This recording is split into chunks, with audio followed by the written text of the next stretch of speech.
If one day you suddenly gained the ability to travel through time, would you rather go back to the past or head to the future? The past is known history.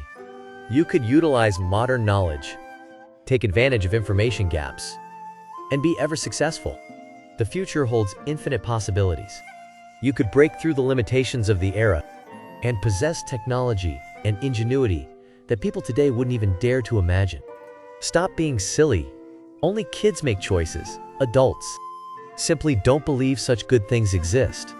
If it weren't for being on the streets of Edo in 1863, munching on authentic Inari sushi, who would believe this messy eater, an old man looking suspiciously like Colonel Sanders, was actually the genius scientist who invented the time machine? At this moment, a peddler's cry caught the sushi shop owner's attention. It turned out to be an emaciated little brat wearing a bamboo hat, shouting out to sell mugwort. The owner thoroughly despised this dirty boy. Just because the boy passed by his door, he kicked him to the ground and even claimed to have warned all the other merchants in town. The boy wouldn't be able to sell a single bundle of mugwort today. From the chatter of the surrounding crowd, it was clear that the sushi shop owner's bullying of the boy happened every day. Looking at the trampled mugwort, the boy felt sad by himself for a long while. Helpless, he still picked up his wooden box and continued peddling. Facing the malice of the world, already starving and barely clothed, he just wanted to try his hardest to survive. Suddenly, Grandpa KFC appeared before the boy with a suspicious machine, explaining to him that this machine was connected to the entrance of the future world. If the boy was willing, he could follow him to live in the future. Actually, this Grandpa KFC's true identity is the manager of a convenience store. Inventing the time machine was just his amateur hobby. This time, he just took advantage of a bathroom break to secretly travel back to Edo for a late-night snack. Turning around, the little mugwort-selling boy had indeed followed him. Grandpa KFC treated the boy to a hearty meal, helped him take a shower, and changed him into the store's employee uniform. He explained to the boy that this was the convenience store he ran, which was equivalent to a Yorozuya in the boy's era. From now on, the boy could use anything in the store as he pleased. The boy shyly replied that his name was Kisuke. Then, he fell into a deep sleep on the sofa. Waking up the next day, the manager found the boy was gone. A poor brat from hundreds of years ago. How could he possibly live independently in modern society? The manager quickly brought out another great invention, the clairvoyance monitor, to check on the boy's whereabouts. The image on the monitor startled him. The boy had actually returned to the streets of Edo to peddle his wares.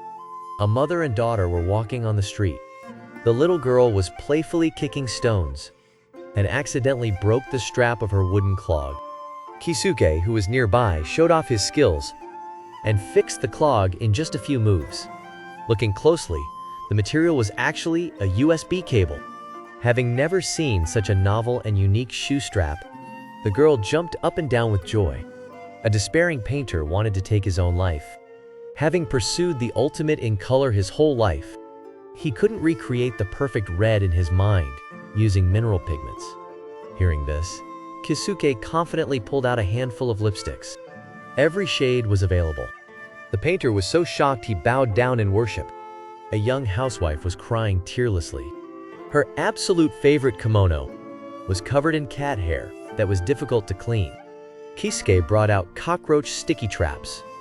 With a few slaps, all the hair on the kimono was removed. From now on, Mom never has to worry about my shedding anymore.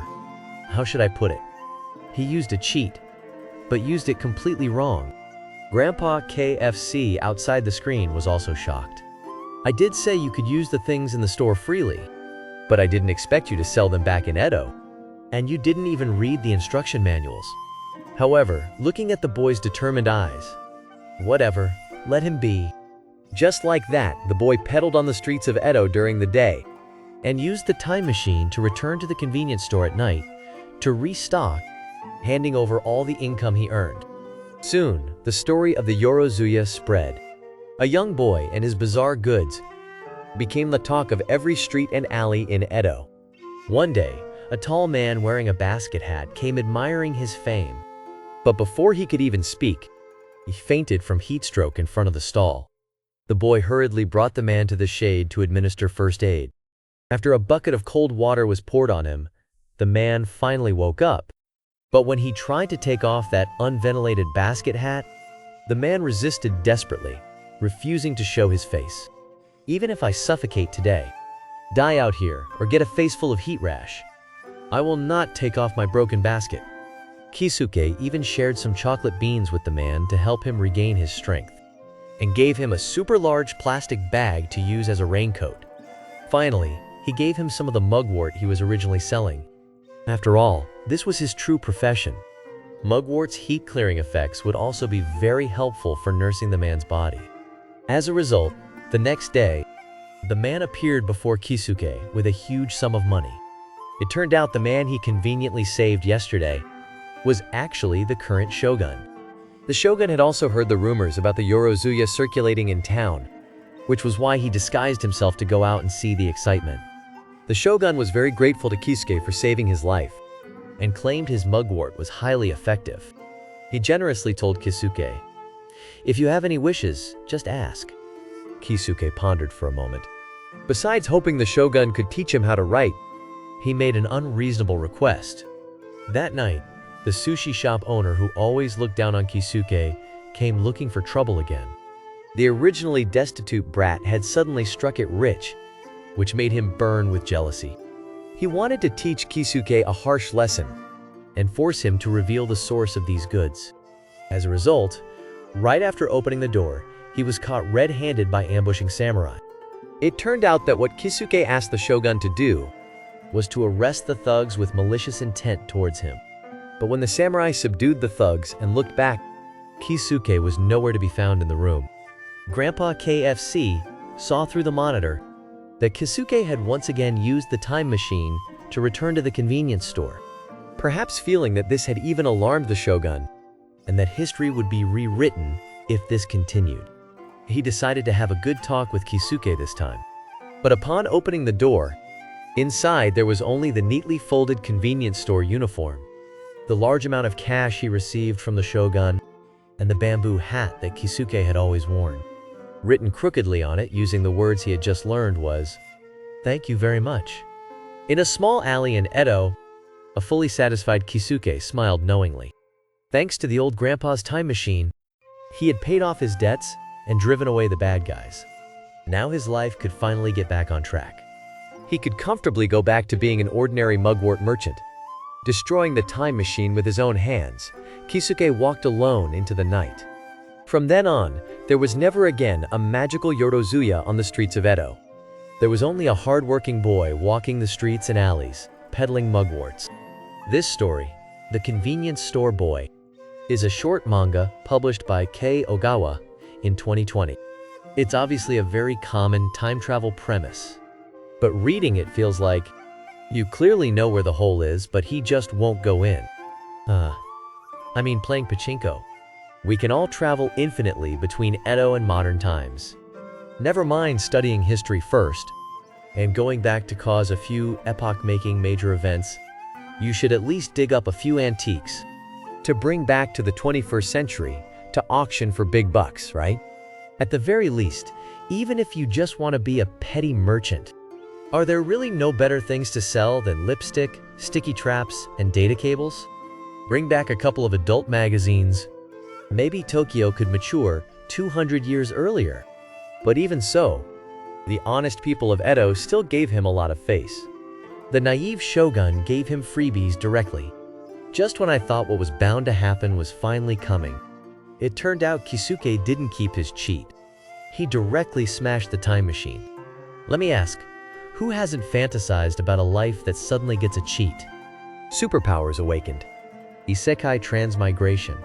The Dragon Balls manifested. The CEO gave me 10 million to break up with his daughter. How about you throw in your wife's share too? But is a pie falling from the sky really a good thing? Of course it is. Pies don't lie to people. But the key is how long you want to eat this pie. Kisuke gave up the time machine, not because he was so stupid he didn't know what he lost, but because he knew very well what he actually wanted. When he could no longer rely on his own strength to walk out of the lowest point in his life, Kisuke didn't reject the kind help from others. But when his life got back on track, and could even go a step further, he didn't cling to wealth, abilities, and privileges that didn't belong to him. He just chose to return to his original life trajectory. Indeed, using a cheat feels good for a while, keeping it feels good forever. But if you keep using cheats, how can you experience the game's original fun? Even if you're thinking, I'll just keep this cheat in case of emergencies. Because as long as you have the cheat in hand, every time you get stuck in the future, you will waver between try again and activate cheat. Kisuke is a merchant. What he wanted never changed from the very beginning. It's to rely on providing value to others to exchange for a fair return. Selling those bizarre future goods can achieve this. Selling his family's ancestral mugwort recipe can naturally achieve this too. Without unnecessary worries, he will only do it better. We are dedicated to discovering and sharing fantastic stories just like this one. Looking forward to your follows and support. Well then, see you in the next story.